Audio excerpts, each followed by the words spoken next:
అమ్మ నేటి వైశిష్ట్యాన్ని ప్రేక్షకులకు తెలియజేస్తారా? నేటి వైశిష్ట్యంలో భాగంగా మరి ఒక చల్లని ప్రదేశం, చూడడానికి అనుకూలంగా ఉండే ప్రదేశం మనకి ఎక్కడ ఉంది అంటే దీన్ని ఆంధ్ర ఊటీ అని కూడా అంటూ ఉంటారు.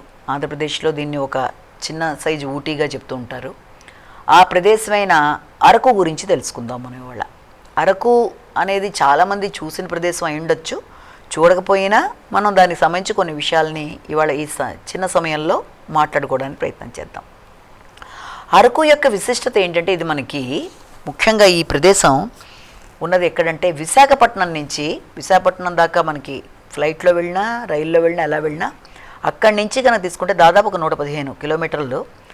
విశాఖపట్నం నుంచి ఉదయం 6:45 ఆ టైంలో మనకి కిరండాల్ ఎక్స్ప్రెస్ అని ఒకటి ఉంటుంది. దాంట్లో దాదాపు 4 అవర్స్ దాకా జర్నీ పడుతుంది లేట్ కాకపోతే.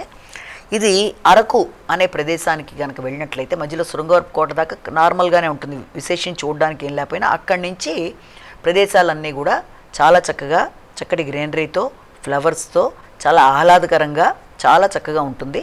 ఇది ఎక్కువ మనకి దసరా టైం ఆ టైం నుంచి అయితే ఇంకా ఎక్కువ చల్లగా ఆ ప్రదేశం ఆ టైంలో జనవరి దాకా అయితే విశేషంగా పూలు వాటితో కూడా చాలా చల్లగా ప్రశాంతంగా ఉంటుంది. ఇప్పుడు ఈ సమ్మర్లో చాలా ఎక్కువ హీటే ఉంటుంది ఆ ప్రదేశంలో.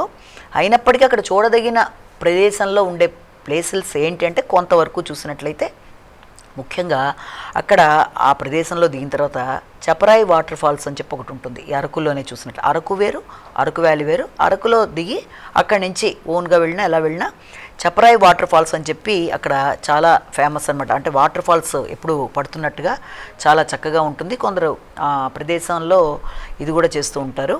అలాగే అక్కడి నుంచి కొంచెం కనుక మనం ముందుకెళ్తే పద్మాపురం బొటానికల్ గార్డెన్స్ అని చెప్పి అది చాలా ఫేమస్. అక్కడంతా కూడా ఇది ఈ అరకు కూడా ఏంటంటే ఇది కాఫీ తోటలకి వీటికి కొంత టీ కూడా సంబంధించి ప్రసిద్ధమైన ప్రదేశంగానే చెప్తారు. కానీ ఇక్కడ చూసే ప్రదేశాల్లో తీసుకున్నట్లయితే దీన్ని ముఖ్యంగా యొక్క ఊటీ ఆఫ్ ఆంధ్రప్రదేశ్ అన్నట్టుగాను ఇలా కూడా చెప్తారు. అయితే ఇక్కడ ఉండే విశేషంలో ఈ పద్మాపురం గార్డెన్స్ అనేది ఒకటి చూడదగిన ప్రదేశం. ఇదంతా ఎలా ఉంటుందంటే ఒక పక్కన దాంట్లోనే కాఫీకి సంబంధించింది ఉంటుంది, అలాగే దాంట్లో చూడదగిన ప్రదేశం బొటానికల్ గార్డెన్ లాగా గార్డెన్స్ అవన్నీ ఉంటాయి. ఒక పక్కన ఏదైనా మనం కొనుక్కోవాలన్నా చేయాలన్నా అన్నీ తినే పదార్థాలలా ఉంటాయి. అలాగే ఈ బొటానికల్ గార్డెన్ అనేది పద్మాపురం బొటానికల్ గార్డెను. దానికంటే ముందు మనం తీసుకుంటే ఈ అరకుకి వెళ్ళే దాంట్లోనే మనకి ఈ వాళ్ళు డెవలప్ చేయడానికి ప్రయత్నం చేస్తున్నారు ఈ మధ్య కొంతకాలం బట్టి. ఏంటంటే ఇప్పుడు ఎలాగైతే మనం ఊటీ కూనూరు వాటి ప్రదేశాల్లో ఎలాగైతే ఈ యొక్క చెట్లు అవన్నీ ఉన్నాయో అలాగే ఇక్కడ కూడా వాళ్ళు చేయడానికి ప్రయత్నాలు చేస్తున్నారు. ఆ రకమైన అభివృద్ధిగా ఇక్కడ ఒక మంచి పైనరీలాగా తయారు చేయడానికి ప్రయత్నం చేస్తున్నారు. ఈ ప్రదేశంలోనే మనకి బొటానికల్ గార్డెన్లోనే ఒక చిన్న చాక్లెట్ ఫ్యాక్టరీ లాగా, అంటే పెద్ద స్థాయిలో కాకపోయినా మొత్తానికి అలాంటివి ఉండడం, అలాగే కాఫీ షాప్స్ లాంటివి ఉండడం, ఇవన్నీ కూడా ఇందులో ఒక ప్రధానమైన ప్రదేశంగా చెప్తారు. ఇది దాటి కొంత ఇంకా కొంచెం ముందుకెడితే మనకు అక్కడ ఆ రోజుల్లోనే దాంట్లో చూసేది ఏంటంటే యొక్క ట్రైబల్ వాళ్ళకి సంబంధించిన చక్కటి మ్యూజియం ఒకటి ఉంటుంది. ఈ యొక్క మ్యూజియంలో ఆదివాసీ వాళ్ళు వారి యొక్క వాళ్ళు వాడిన వస్తువులు కానీ వాళ్ళు తయారు చేసేవి కానీ ఆ మ్యూజియంలో చాలా చాలా చూడడానికి చాలా అనుకూలంగా ఉండేట్టుగా ఉండేవన్నీ కూడా వాళ్ళు ఉపయోగించినవి ఇలాంటివన్నీ కూడా ఈ మ్యూజియంలో చూడడానికి చాలా చాలా కనుల విందుగా ఉంటుంది. అక్కడ వాళ్ళది ఏంటంటే ఆ ట్రెడిషన్ భైంసా నృత్యం అని చెప్పి ఉంటుంది.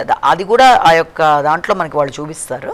సో ఈ భైంసా నృత్యాలు, ఈ ప్రదేశాలు ఇలాంటివన్నీ కూడా ఈ యొక్క మ్యూజియంలో వాళ్ళు వాడిన ఈ పనిముట్లు సామాగ్రులు ఎలా వాళ్ళు దీన్ని వాడారు, అప్పట్లో వాళ్ళు వాడిన వస్తువులు ఏంటి, వాళ్ళు ఇప్పటికీ వాళ్ళు వాడడానికి ఉపయోగించేవేంటి అనేవన్నీ కూడా ఈ యొక్క ట్రైబల్ మ్యూజియంలో కూడా మనం ఈ అరకులో చూడడానికి అవకాశం ఒకటి ఉంటుంది. అలాగే అది దాటి కొంచెం కనుక మనం ఇంకా తర్వాత నెక్స్ట్ డే అయినా సరే ఆ రోజైనా కొంచెం ముందుకెళ్తే అదే ప్రదేశంలో మనకి ఎలా ఉంటుందంటే ఇక్కడ గాలికొండ అనే ఒక ప్రదేశం అనేది ఒకటి ఏర్పడతారు. ఒక వ్యూ పాయింట్ లాంటిది అనమాట. అంటే అక్కడ ఊరికే సెల్ఫీస్ తీసుకోవడానికి లేకపోతే ఒక ఇదిగా తీసుకోవడానికి చెప్తారు. వీటన్నిటికంటే కూడా ఇంకా ముఖ్యమైన ప్రదేశం ఏంటంటే అనంతగిరి వాటర్ ఫాల్స్ అని చెప్పి ఒకటి అక్కడ చెప్తారనమాట. ఆ ప్రదేశంలో వాటర్ ఫాల్స్తో పాటుగా అక్కడంతా ఏంటంటే ఈ కాఫీ తోటలు వాటికి చాలా ఫేమస్. ఆ ప్రదేశం అంతా కూడా ఈ కాఫీ తోటలు రకరకాలుగా అది ఎలా ఉంది అన్నవన్నీ కూడా అక్కడ ఈ కాఫీ తోటల యొక్క ఇంపార్టెన్స్, కాఫీ యొక్క ఎగుమతులు, కాఫీ తయారీ కాఫీ యొక్క చెట్లు మొదలైనవన్నీ కూడా అక్కడ మనకి చూస్తాం ఆ ప్రదేశంలో. సో ఈ రకంగా ఇవన్నిటినీ గనక మనం వీక్షించిన తర్వాత ఇక్కడి నుంచి ఈ ప్రదేశం నుంచి అంటే అరకు ఇంకొంచెం కూడా ఇంకా కొంత ముందుకు వెళ్తే అక్కడ మత్స్యగుండం అని చెప్పి ఇంకొకటి ఉంటుంది, పాడేరు, అది వెళ్ళే రూట్లోనే వస్తుంది అది కూడాను. ఆ ప్రదేశంలో ఏంటంటే రకరకాల చేపలు అవన్నీ కూడా చిన్న చిన్న ఉండడం, అక్కడ దేవుడిని కూడా వాళ్ళు పెట్టి దేవుడికి సంబంధించినవి కూడా చేస్తుంటారు.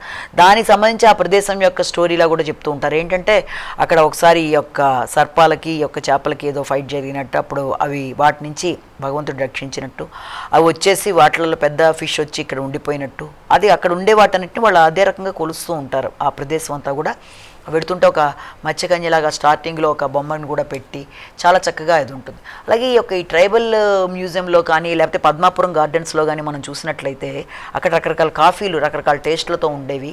అలాగే చాక్లెట్స్ మనం కావాలంటే కొనుక్కునేట్టుగా ఇప్పుడిప్పుడే డెవలప్ చేస్తూ అది కూడా చాలా చాలా అనుకూలంగా ఉంటుంది. ఈ ప్రదేశానికి మరి కొంత దూరం కనుక వెళితే మనం చింతపల్లి దాటి వెళ్ళినట్లయితే నరసాపురం దాటి కొంచెం ముందుకెడితే లంబసంగి అనేది కూడా చాలా విశేషమైన ప్రదేశం. దాన్ని మినీ కాశ్మీర్ అని కూడా అంటారు. అది చల్లటి ప్రదేశంగా దాన్ని చాలా ఫేమస్గా చెప్తారు. ట్రెక్కింగ్ వాటన్నిటికి కూడా చాలా అనుకూలమైన ప్రదేశంగా చెప్తారు. అక్కడ సన్ రైజ్ పాయింట్లా కూడా దాన్ని చూడడానికి పెడుతూ ఉంటారు. అది కూడా చాలా విశేషమైన ప్రదేశంగా మనం చెప్పుకుంటాం. ఇవన్నీ ఏంటంటే ఎక్కువ కొన్నిసార్లు హిల్ స్టేషన్స్లో కూడా ట్రెక్కింగ్ ప్రదేశాల్లో అనుకున్నా, కొన్నిసార్లు చల్లటి సమయంలో వెళ్ళినట్లయితే వీటికి ఇంకా ఎక్కువ అనుకూలతలు అనేవి, అది స్నోఫాల్ లాగా ముఖ్యంగా డిసెంబర్ జనవరి టైంలో ఈ లంబసంగి అక్కడంటే ఫుల్ స్నోఫాల్లా ఉండడం అనేది, మొత్తం దట్టమైన స్నోలా ఉండడం.